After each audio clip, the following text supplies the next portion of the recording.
जिस प्रकार से भंवरा जो है फूल के जो रस होता है सिर्फ रस लेता है वहां से, बाकी कुछ नहीं लेता, यानी कि उसका जो गुण है फूल का उसको ग्रहण करता है। उसी प्रकार से हमें चाहिए कि हम जो है जो समाज में जो गुण जहाँ पर भी फैले हैं, जिसके भीतर भी फैले हैं, उनके भीतर से गुण ले लें। और जैसे कि रविदास जी हैं, कबीरदास जी हैं, गुरु नानक देव जी हैं, ऐसे अगर संत आपको मिलें तो उनकी संगति करें, क्योंकि उनके पास गुणों की मात्रा बहुत अधिक है। और अगर आपको कहीं अरहत पुरुष मिल जाए तो अरहत पुरुष की संगति तो सबसे बेहतर है। और कहीं अगर आपके समय में बुद्ध हो जाएं, हालांकि बहुत दुर्लभ है बुद्ध का होना, लेकिन अगर बुद्ध हो जाएं तो आप निसंदेह बहुत सौभाग्यशाली हैं। वो एक नदी को माँ के रूप में देखते हैं, स्त्री के रूप में देखते हैं, देवी के रूप में देखते हैं, उसकी पूजा करते हैं, उसमें कुछ चढ़ाते हैं। इतना अंधविश्वास हमारे आज समाज में व्याप्त है। मैं ये सोचने को मजबूर होता हूँ कि आखिर नदी है क्या, नदी कैसे बनती है। जब पहाड़ों में ऊपर बर्फ जो वहाँ पे गिरती है और जब वो बर्फ पिघलती है तो पानी का रूप लेती है, और वो पानी पिघल कर जो है जब नीचे पहाड़ों से उतरता है तो वो जो रास्ता बनाता हुआ जो है जब समुद्र तक वो जो रास्ता तय करता है, तो पहाड़ों से लेकर और समुद्र तक जो रास्ता बनता है उस पानी का, उस पानी के रास्ते को नदी कहते हैं। ये लोग जो है अंधविश्वास में पढ़कर कोई काम कर रहे हैं, चाहे वो गुरु रविदास जी की भक्ति में लीन होने का काम कर रहे हैं या कुछ भी कर रहे हैं, अगर अंधविश्वास है तो वो आपके गुरुओं का अपमान है, संत गुरु रविदास जी का अपमान है।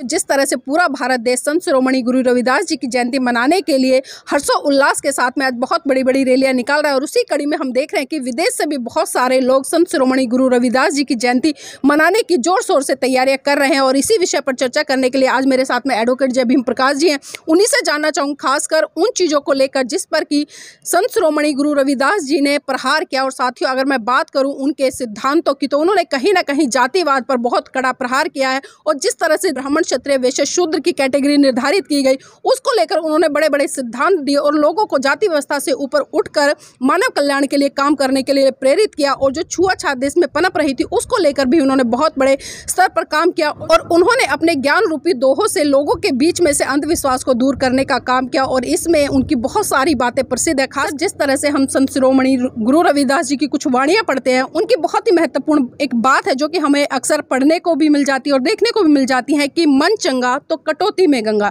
तो सर, इस वाणी को किस तरह से आप देखते हैं और इस पर क्या सोचते हैं? देखिए नीलम जी, वैसे तो जो संतों का स्वभाव होता है वे अपने स्वभाव के कारण जो है पूजनीय में आते हैं, और संतों का जो स्वभाव होता है उनके स्वभाव में वो आदर्श होते हैं जिनसे कि जो समाज होता है वो प्रेरणा लेता है। लेकिन कई बार हमने देखा है कि संतों के स्वभाव में जितनी शालीनता होती है, सभ्यता होती है, उसके कारण जो है कहीं ना कहीं ऐसा भी देखा गया है कि संतों ने जो वर्तमान परिस्थितियां होती हैं, वर्तमान परंपराएं होती हैं, वर्तमान रूढ़ियां होती हैं, उनको भी वो कई बार स्वीकार कर लेते हैं। हालांकि प्रज्ञा का मामला अलग है। प्रज्ञा जरूरी नहीं है कि हर संत के पास जो प्रज्ञा पूरी तरह से हो। तो जो संत शिरोमणि गुरु रविदास जी की जो बात है वे निसंदेह पूजनीय है। उन्होंने जिन विषम परिस्थितियों में जो जातिवादी समाज था उस समाज में जो है जिस प्रकार से जातिवाद का विरोध किया और अपने आदर्शों को बनाए रखा और उस समाज को जो है अपने आदर्शों पर चलने के लिए प्रेरित किया, वो वास्तव में काबिल तारीफ़ है। लेकिन एक संभावना हमेशा बनी रहती है कि कहीं जो संत हैं उनकी जो वाणी है, क्या वो वाणी निर्मल है, विशुद्ध है, कहीं उसमें कोई घालमेल तो नहीं कर दिया है, कहीं कोई षड्यंत्र तो नहीं कर दिया है। क्योंकि इस देश के इतिहास से जो है अक्सर हमने देखा है कि बहुत ज़्यादा षड्यंत्र करके उस कथन में घालमेल किया है। तो जो लोग चाहते हैं अपने मन के मुताबिक जो है साहित्य लिखते हैं, ज़रूरत के हिसाब से साहित्य नहीं लिखा जाता है। समाज को किन आदर्शों की आवश्यकता है, क्या जो लिखा जा रहा है वह आदर्श के रूप में समाज के सामने प्रस्तुत किया जा सकता है या नहीं किया जा सकता है, इस बात पर चिंतन किए बगैर लोगों ने मनगढ़ंत कहानियों के जरिए इस देश का जो समाज है उसके मन मस्तिष्क को जो है दूषित करके रख दिया है। तो इसी प्रकार से जो हम ये जो बात सुनते हैं कि मन चंगा तो कटौती में गंगा, यानी कि ये वही बात हुई जिसमें कि बुद्ध कह रहे हैं कि मनोपबंगमा धम्मा मनोसेठा मनोमया मनसा चै पदुठेन भासती वा करोति वा ततो नंग दुखमन वेत्ति चकंग व भैत पतंग। और दूसरी गाथा में कह रहे हैं कि मनोपबंगमा धम्मा मनोसेठा मनोमया मनसा चै पसनेन भासती वा करोति वा ततो नंग सुखमन वेत्ति छाया व अनपायनी। इन दोनों गाथाओं में एक गाथा में दुःख की बात कर रहे हैं, एक गाथा में सुख की बात कर रहे हैं कि जी। जो दुःख आदमी को जो है किस प्रकार से मिलता है, क्या कारण है उसका, और सुख कब मिलता है और उसका क्या कारण होते हैं। और ये भी बताया है उसमें कि दुःख किस प्रकार होता है, जैसे गाड़ी का जो बोझ होता है, पहियों पर पड़ता है, फिर उसको जो है वो बैल खींचने के लिए मजबूर होते हैं। इस प्रकार से जीवन में दुःख होता है। और इसी प्रकार से जो सुख के बारे में बताया कि सुख जो है छाया की तरह हल्का होता है, महसूस भी नहीं होता आपको जो है, इसीलिए लोग जो है सुख की कामना ज़्यादा करते हैं। तो इसी प्रकार से जो मन की बात है, मन चंगा तो कटौती में गंगा, और बुद्धि वही बात कर रहे हैं, मन की बात कर रहे हैं कि आप मन को निर्मल कीजिए, मन में हमेशा सुख की अनुभूति लेकर आइए, मन को प्रसन्न रखिए। अगर आप प्रसन्न मन से कुछ भी बात करेंगे, तो वो कभी गलत नहीं हो सकती है, और दुखी मन से अगर कोई बात करेंगे, तो उसमें से सुख निकालना बड़ा असंभव हो जाएगा। जी। तो मन के ऊपर जो है हमारे संतों ने बहुत बातें कही हैं, कबीरदास जी ने बहुत बातें कही हैं। कबीरदास जी ने जो है उस समय का जो समाज था, उसको जगाने के लिए इतने बड़े-बड़े तर्क दिए, बड़े सामान्य से लगते हैं तर्क जो है, लेकिन ये सामान्य से तर्क जो हैं कितनी बड़ी-बड़ी बात कह देते हैं कि पत्थर पूजे हरि मिले तो मैं पूजूँ पहाड़। तो उस समय के समाज को समझाने के लिए ये बात कही गई थी कि आप जो है अपने मन को जो है सही बनाइए, निर्मल बनाइए, उसके अंदर किसी प्रकार का पाप समाया ना हो। जी। उसके अंदर जो है किसी प्रकार के ऐसा राग, द्वेष ना पैदा हो, जिससे कि आप जो है बुरी भावनाओं से ग्रस्त हो जाएँ।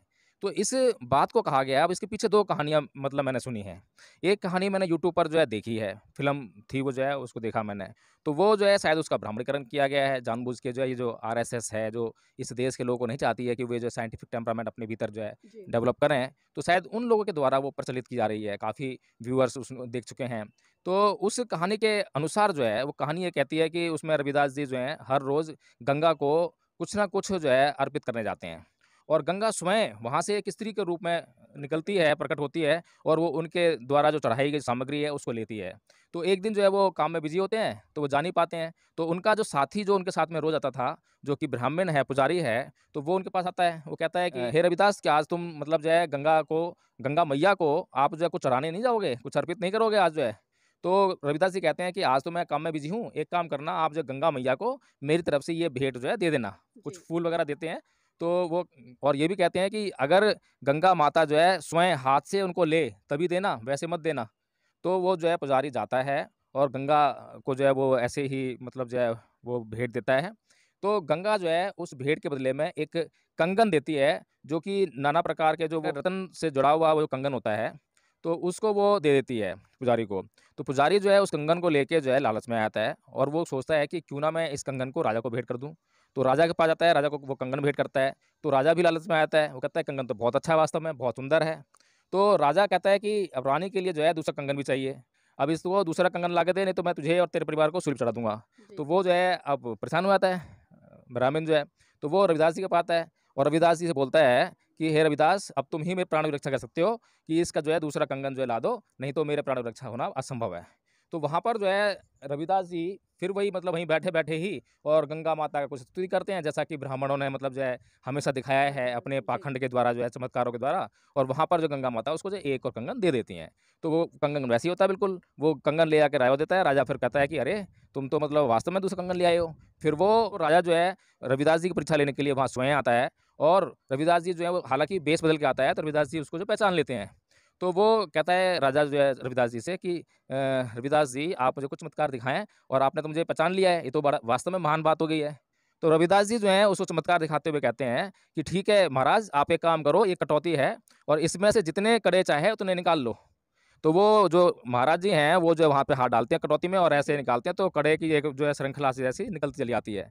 तो एक कहानी तो नीलम जी वो वाली है, और दूसरी कहानी ये है, जो कि कुछ वैज्ञानिकता का दृष्टिकोण लिए हुए है और समझ से भरपूर है, कि एक बार जो है रविदास जी गंगा में स्नान कर रहे थे, और गंगा में स्नान करते हुए ब्राह्मणों ने देख लिया, और उन्होंने जो है सारे में ये बात फैलाई कि रविदास ने जो है गंगा को अपवित्र कर दिया है।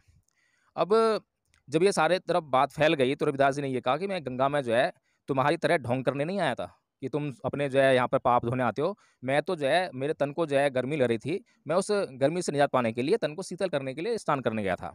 तो ये बात भी जो है उन्होंने कहा कि भई देखो, इस रविदास ने जो है इस तरह की बातें फैलाई हैं। फिर उसके बाद मतलब पूरी तरह कहानी मुझे पता नहीं है, लेकिन जहाँ तक मुझे पता है, तो उसके बाद जो है वो ब्राह्मण जो है रविदास जी को दोबारा कहते हैं कि चलो दोबारा नहा लो उसमें जो गंगा में जो है। तो रविदास जी कहते हैं वहीं बैठे-बैठे जो है कि कटौती रखी हुई है, उसमें पानी भरा हुआ है, कि देखो ऐसा है भैया, कि तुम जो मतलब जो है नहाने की बात करते हो, तुम्हारा मन जो है वो साफ़ नहीं है, और तुम्हारा मन साफ़ नहीं है तो तुम गंगा में कितनी भी बार नहा लो, तुम कभी भी शुद्ध नहीं हो सकते हो, कभी पवित्र नहीं हो सकते हो। तो वो कहते हैं कि मन चंगा तो कटौती में गंगा। मेरा मन साफ है तो यहीं पर गंगा प्रकट हो जाएगी। और देखो मेरा जो है क्या नाम है, जो पानी भरा हुआ है इसमें, ये जो कटौती में पानी भरा हुआ है, मैं इसी पानी से भी नहा सकता हूँ और इस पानी से नहाकर भी पवित्र हो सकता हूँ, क्योंकि मेरा मन साफ है। मेरा मन साफ है तो सब कुछ साफ है। तो यहाँ पर जो है ये बात समझाने और समझने वाली बात है कि मन चंगा तो कटौती में गंगा। कि आप जो है चाहे गंगा नहाओ, चाहे सरस्वती नहाओ, चाहे यमुना नहाओ, चाहे गोदावरी नहाओ, किसी भी गंगा में जाकर नहा लो, लेकिन आपका मन अगर साफ नहीं है तो आप कभी भी पवित्र नहीं हो सकते हो। और नीलम जी, सबसे बड़ी बात तो ये है, जो इतना ढोंग आडंबर आज हमारे समाज में फैला हुआ है, वो एक नदी को माँ के रूप में देखते हैं, स्त्री के रूप में देखते हैं, देवी के रूप में देखते हैं, उसकी पूजा करते हैं, उसमें कुछ चढ़ाते हैं। इतना अंधविश्वास हमारे आज समाज में व्याप्त है। मैं ये सोचने पे मजबूर होता हूँ कि आखिर नदी है क्या? नदी कैसे बनती है? जब पहाड़ों में ऊपर बर्फ़ जो वहाँ पे गिरती है और जब वो बर्फ़ पिघलती है तो पानी का रूप लेती है, और वो पानी पिघल कर जो है जब नीचे पहाड़ों से उतरता है तो वो जो रास्ता बनाता हुआ जो है, जब समुद्र तक वो जो रास्ता तय करता है, तो पहाड़ों से लेकर और समुद्र तक जो रास्ता बनता है उस पानी का, उस पानी के रास्ते को नदी कहते हैं। अब इसमें मुझे ये समझ में नहीं आ रहा है कि कौन-सा जादू, चमत्कार, टोना और कौन-सी श्रद्धा, कौन-सी माता और कौन-सी क्या है, क्या नहीं है, मेरी समझ से बाहर बात है। लोग जो है इतनी सी बात को समझ नहीं पाते हैं कि नदी की परिभाषा क्या है। अगर लोग खाली नदी की परिभाषा को समझ लें और एक नदी को नदी की तरह रखें, तो वो नदी जो है स्वच्छ हो जाए, साफ़ हो जाए। उस नदी की वो जो है उसको जो ज़रूरत है नदी की, उसको अगर समझ लें कि इस नदी से हमारे कितने काम होते हैं, तो उस नदी में जो है वो गंद डालना बंद कर दें। जी, सर, जिस तरह से हम देख रहे हैं, क्योंकि आजकल चमत्कारों पर हम बहुत ज़्यादा स्टेटमेंट देख रहे हैं और बहुत ज़्यादा चर्चा का विषय भी बना हुआ है चमत्कार जैसा एक शब्द, क्योंकि आजकल पिछले दिनों में हमने देखा, चाहे बागेश्वर धाम की बात करूँ या मैं अन्य जो हिंदू लोग हैं जो इस सनातनी परंपरा में विश्वास करते हैं और वो कहते हैं कि चमत्कार पे विश्वास करना तो एक सनातनी परंपरा है। तो कहीं न कहीं आज बहुत सारी चीज़ें और निकल कर आ रही है। तो एक बात और जानना चाहूँगी सर, जिस तरह से संत शिरोमणि गुरु रविदास जी ने जो कबीर जी हैं उनके साथ में मिलकर जिस तरह से पाखंडवाद पर गहरा प्रहार किया और दोनों ने अपने दोहों के माध्यम से एक तार्किक सोच देने का काम किया, एक वैज्ञानिक दृष्टिकोण को साझा करने का और समझने का काम किया, लेकिन आज भी कहीं ना कहीं लोग उस वैज्ञानिक दृष्टिकोण को नहीं समझ पा रहे, उस तार्किक सोच की तरफ ना बढ़कर बल्कि आज भी उस आस्था में स्थापित उस विश्वास की तरफ, उस अंधविश्वास की तरफ बढ़ रहे हैं, जो कि कहीं ना कहीं लोगों को सही दिशा से गलत दिशा में ले जा रहा है। तो इन चीजों को कैसे देखना चाहिए सर? देखिए, सबसे पहले जो है, जो इस बात को हर व्यक्ति को समझ लेना चाहिए कि साइंटिफिक टेम्परामेंट क्या है। मैंने कहा कि सभी संत जो हैं पूजनीय हैं। वो पूजनीय किस लिए हैं? वो पूजनीय अपने स्वभाव के कारण हैं। उनके स्वभाव में काम, क्रोध, मोह, लोभ, द्वेष, तृष्णा, ईर्ष्या ये नहीं मिलेगी आपको। लेकिन सभी संतों ने उस सर्वोच्च ज्ञान को पा लिया हो, यह ज़रूरी नहीं है। लेकिन सभी संत पूजनीय हैं। सभी संत जो हैं कहीं न किन्हीं अर्थों में जो है वो अनुकरणीय भी हैं। लेकिन अगर सर्वोच्च ज्ञान की तरफ हम देखें तो इस दुनिया में द सिंबल ऑफ नॉलेज कहे जाने वाले परम पूज्य बाबा साहेब डॉक्टर भीमराव अम्बेडकर ने जो अपना प्रथम और सर्वश्रेष्ठ गुरु माना, वो तथागत बुद्ध को माना, जिसने उस ज्ञान की सर्वोच्चता को, उच्चता को छू लिया, उसको पा लिया, कि जिसको जो है जिसके मार्ग पर चलकर आज कोई भी व्यक्ति जो है अपना पूरी तरह से मंगल कर सकता है, कल्याण कर सकता है। हमारे जीवन में नाना प्रकार के व्यक्तियों से हमारा मिलन होता है, संयोग बनता है, और उन लोगों में भी संत हैं, आप में, मुझ में भी संत हैं। लेकिन कितना संतपन है और कितना दुर्जनपन है, ये हमें जो है खुद जांच करनी चाहिए, और जो संतपन है उसको निकाल लें और जो दुर्जनपन है उसको वहीं छोड़ दें। जिस प्रकार से भंवरा जो है फूल के जो रस होता है सिर्फ रस लेता है वहाँ से, बाकी कुछ नहीं लेता, यानी कि उसका जो गुण है फूल का उसको ग्रहण करता है। उसी प्रकार से हमें चाहिए कि हम जो है, जो समाज में जो गुण जहाँ पर भी फैले हैं, जिसके भीतर भी फैले हैं, उनके भीतर से गुण ले लें। और जैसे कि रविदास जी हैं, कबीरदास जी हैं, गुरु नानक देव जी हैं, ऐसे अगर संत आपको मिलें तो उनकी संगति करें, क्योंकि उनके पास गुणों की मात्रा बहुत अधिक है। और अगर आपको कहीं अरहत पुरुष मिल जाए तो अरहत पुरुष की संगति तो सबसे बेहतर है।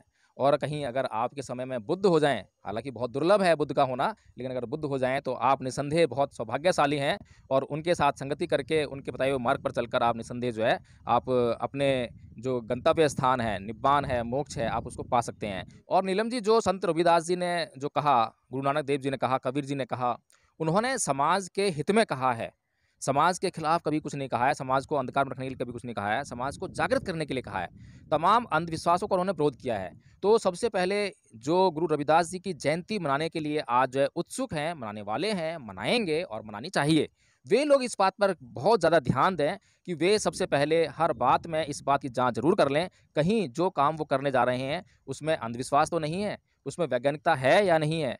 अगर वे लोग जो है अंधविश्वास में पड़कर कोई काम कर रहे हैं, चाहे वो गुरु रविदास जी की भक्ति में लीन होने का काम कर रहे हैं या कुछ भी कर रहे हैं, अगर अंधविश्वास है तो वो आपके गुरुओं का अपमान है, संत गुरु रविदास जी का अपमान है। तो नीलम जी, लोगों को जो है अंधविश्वास और वैज्ञानिकता के बीच के फ़र्क को पहले समझना चाहिए और उसी आधार पे अपने कर्मों का निर्धारण करना चाहिए। ऐसा ना हो कि आपको जो है आज, क्योंकि आरएसएस नामक एक बीमारी जो समाज को खाई जा रही है और वो आपके बीच में जो है आरएसएस जो है गुरु रविदास जी को भी लेकर, कबीरदास जी को भी लेकर, जिन्होंने इतने महानतम विचार आप लोगों के कल्याण के लिए दिए हैं, लेकिन वो आपको किस तरह से वो पेश कर रही है और आप ये समझ भी नहीं पाओगे कि आप जो है कभी भी जाँच का जो जोखिम नहीं लेते हो, जाँच में परिश्रम नहीं करते हो, तो इसलिए वो आपको गुमराह करने में बहुत जल्दी से सफल हो जाती है। तो उससे बचने का काम करें। जी सर, एक जनेऊ से जुड़ी हुई घटना भी सुनते हैं, वो क्या है आखिर?